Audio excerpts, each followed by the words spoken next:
Si vous avez une maison ou un appartement avec un diagnostic de performance énergétique classé G, depuis le 1er janvier, vous ne pouvez plus le louer. Une seule solution pour de nouveau avoir ce droit, faire des travaux. Le problème, c'est que faire des travaux, ça coûte cher, c'est long et surtout vous n'avez pas le droit à l'erreur si vous voulez améliorer votre DPE. Alors écoutez bien, je vais vous donner les 3 étapes clés pour réussir vos travaux en toute sérénité. La première étape, c'est de savoir ce qu'il y a à rénover et à quel prix. Pour cela, vous pouvez scruter votre DPE ou votre audit énergétique, un DPE amélioré. Si votre audit indique qu'il faut changer votre chauffe-eau, ce sera bien évidemment moins compliqué et moins cher que de faire une rénovation extérieure. La deuxième étape, c'est les aides. Et alors là, attention, il faut toujours demander un devis à un artisan, puis demander les aides avant tout travaux.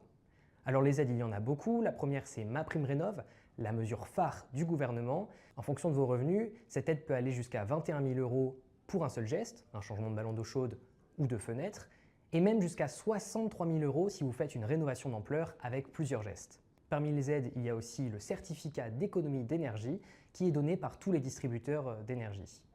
Enfin, vous pouvez demander un éco-prêt à taux zéro auprès de votre banque pour financer vos travaux. On est d'accord, les aides, il y en a beaucoup, c'est parfois compliqué de s'y retrouver. C'est pour cela que la troisième étape, c'est une option, c'est d'appeler mon accompagnateur Rénov'. C'est un expert des travaux agréé par l'État qui va vous aider dans toutes vos démarches si vous faites une rénovation d'ampleur. Alors, ce n'est pas gratuit, ça vous coûtera entre 2 000 et 5 000 €, mais sachez qu'en fonction de vos revenus, vous pourrez être remboursé jusqu'à 100%.